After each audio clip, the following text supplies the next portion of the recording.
What's up, guys? Welcome back to the channel. And as you can see, today we are back with another tennis video. We are going to rank Novak Djokovic's top 10 career achievements from 10 to 1. Now, first of all, disclaimer. This list was constructed by yours truly. Therefore, as a normal human being, you're probably going to disagree with it. You're most likely going to feel like, hey, you left something out from the list, which is perfectly fine and logical considering the fact that Novak really has a lot of great career achievements. And if you disagree with it, it's perfectly fine. Let me know in the comment section. And actually, the link to the tier list will be down in the description box. Feel free to use it. Feel free to make a tier of your own. And feel free to actually make a video of your own. I won't sue you for copyrights, I promise. Now, let's get right into this. I have to give two shoutouts to two honorable mentions. At number 12, I would have Novak's ridiculously good record versus really good players. And I will ignore Nadal, I will ignore Federer, I will ignore Murray, and I'll mention this. Novak is 25 and 3 versus Birdie, 16 and 4 versus Del Potro. Like, who is 16 and 4 versus Del Potro? That's ridiculous. Well, when 1 versus Dimitrov, 19 and 0 versus Monfils. Poor guy Monfils. I mean, everybody has somebody. Ferreira is 0 and 17 versus Federer. Gasquet is 0 and 18 versus Nadal, and Monfils is 0 and 19 versus Novak. Poor guys. 19 and 2 versus Cilic, 12 and 0 versus Raonic, 18 and 2 versus Nishikori. Like, that's ridiculous consistency. All of these guys are established top 10 players. Maybe with the exception of Monfils kind of here and there, but Monfils definitely has the talent to be a consistent top 10 player. All of these guys, I think, are Grand Slam semifinalists, won a Masters, ridiculously good players, and to kick their asses basically 85, 90% of the time is just ridiculous. I mean, ridiculous consistency. Now, at number 11, I would have the 2011 season, and I know that a lot of you would have that season on the list, but personally, I left it out because Novak was, in fact, only 1 point away from winning only two slams, and despite the ridiculously good start of the season, he did kind of wind down towards the end. He was kind of semi-injured. He was losing some matches. And personally, I think that the 2015 season was much more dominant and much more better. Novak was a better player in 2015.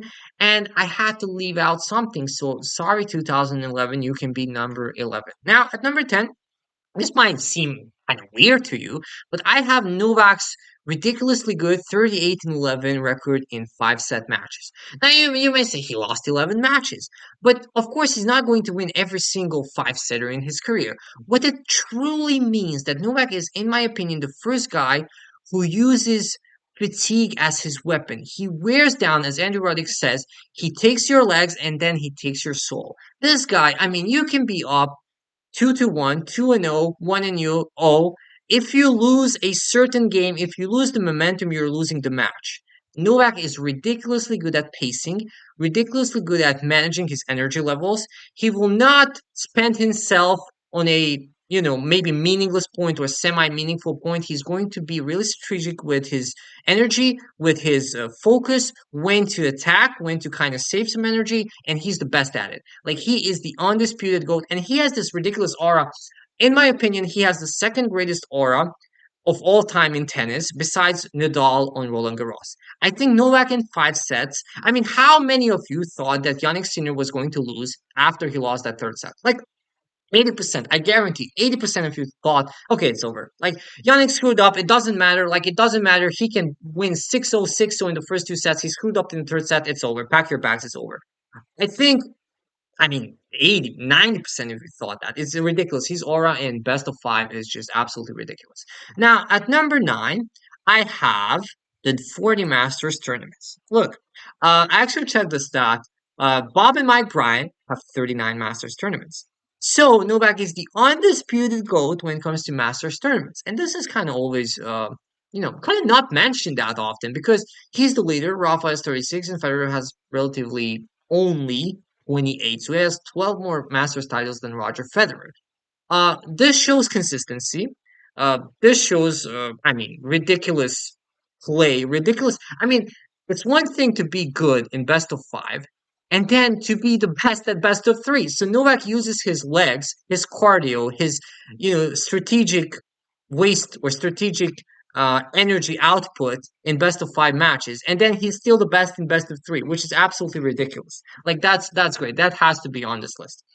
Now, number eight, I know that a lot of you would have this moment a little bit higher, but it's just a moment. It's just a couple of moments actually. It's the 40-15 thing with Roger Federer. It's the match point. Look, I don't have this higher on the list because, as I mentioned, it's just a moment. Like, yes, Novak practices mental strength, and you kind of imagine the situations and imagine the pressure and all that.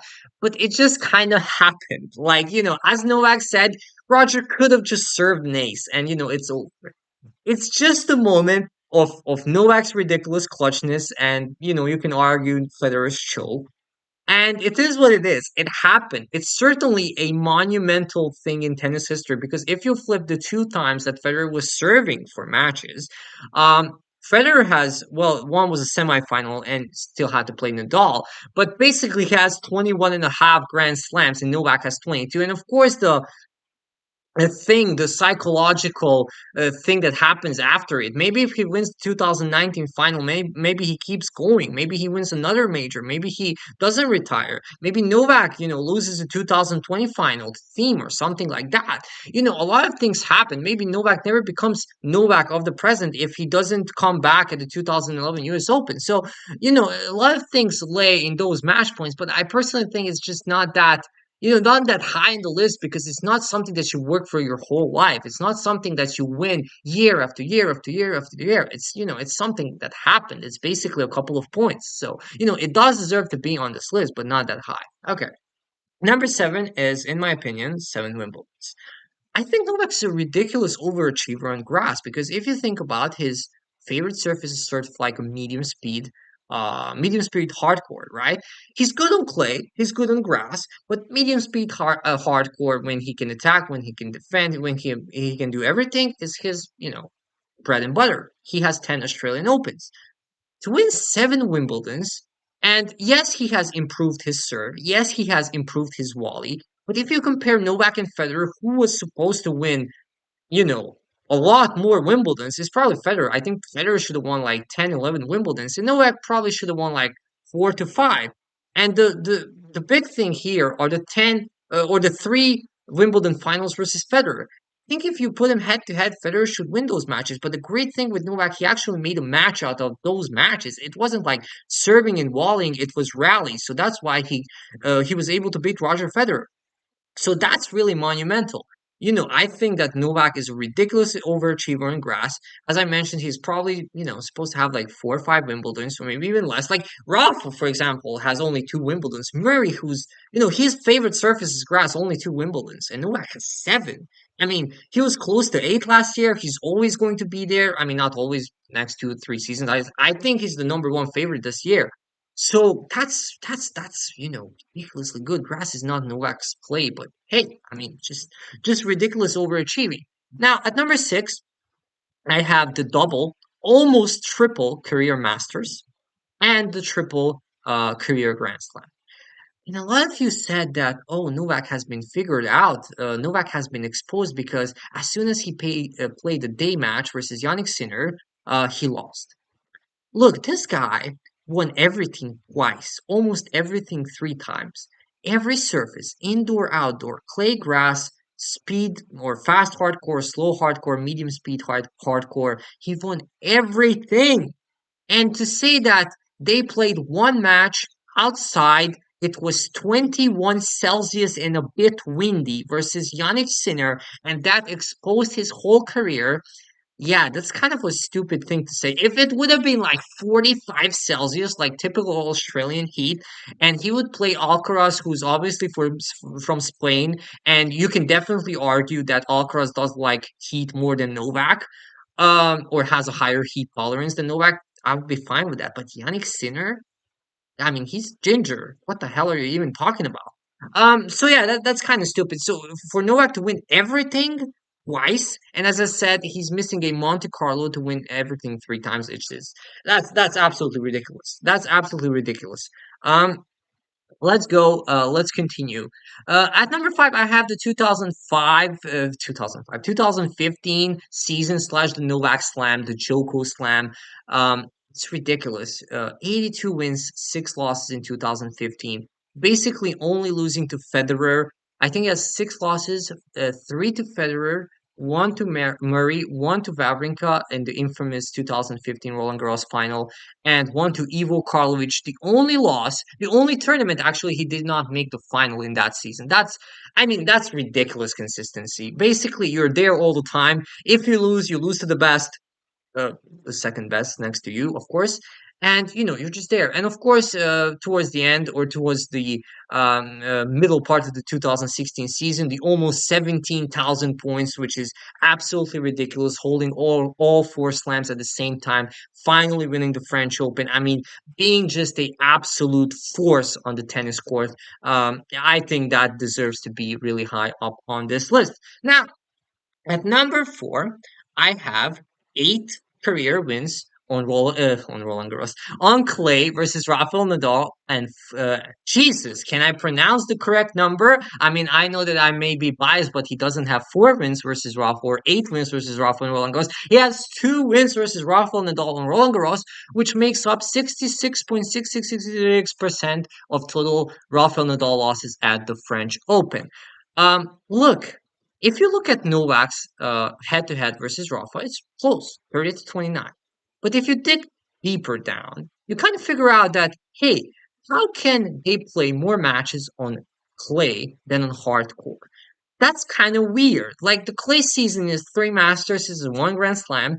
The hardcore season is six Masters, two Grand Slams, plus additional tournaments, plus the season-ending tournament. So basically more than the double of the clay season. And yet they play more on clay than grass. Which kind of shows that Novak is not afraid of Rafa. Novak loves challenges. He wants to play Rafa. He wants to, do or face the highest challenge in tennis history. And he beat Rafa eight times on clay. Nobody beat Rafa more than four times on clay, besides Novak, who did it eight times. Twice on Roland Garros.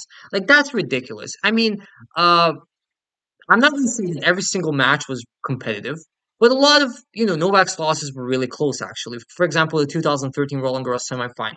I mean, if the whole net point doesn't happen, Novak may beat Rafa at the 2013 French Open and win that edition because David Ferrer was on the other side.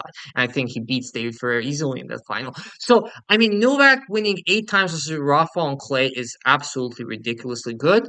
And that has to be on this list. Now, at number three, I have, oh fuck, I cannot hold this. Okay, 24 Grand Slams.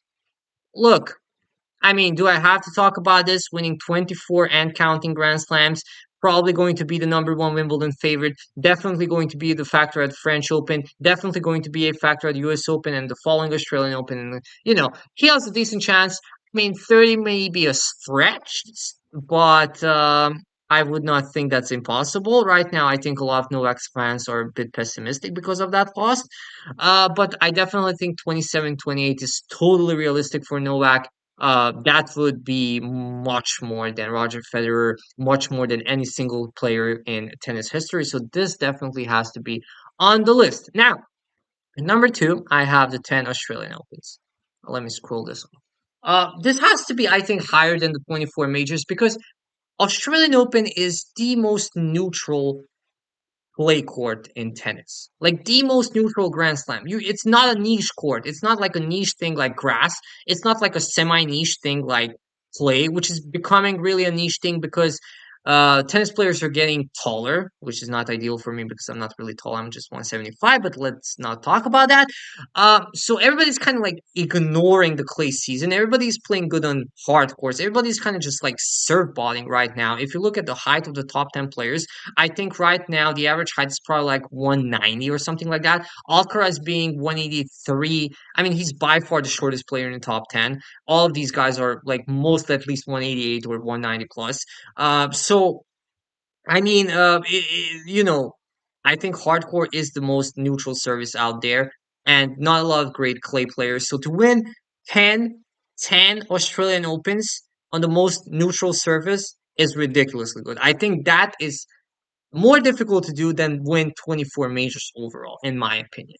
And at number one, I have the 410 weeks at number one. Look, I mean, almost twice as more as Rafa, 100 weeks more than Roger Federer. You can put Steffi Graf, Serena Williams, all of the girls there. He has more. To be number one for 8 years is just ridiculous. I mean, what can you say? And he's going to be number one for a while. Like, I made a prediction, I think 3 years ago, that he's going to be number one 453 weeks, which seems, I mean, realistic. I know that Novak doesn't really focus on Masters tournaments anymore. Therefore, he has to do great on Grand Slams in order to remain number one. But he just said on his website that he's going to be at Indian Wells and Miami. So that's great for him. There's an opportunity to get some points because obviously he couldn't play last year. He does not defend anything. And hey, let's keep the number one ranking. He barely defends anything until the French.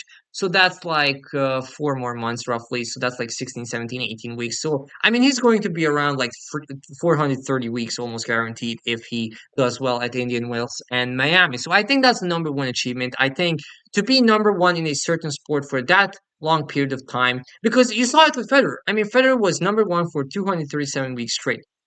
And then he was barely number one all for the remaining of his career.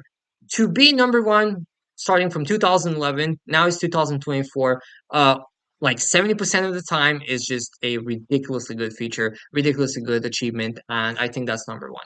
Okay, let me know in the comment section what do you think. This was my top 10 Novak Djokovic career achievements list, and yeah, that's pretty much it. Peace out.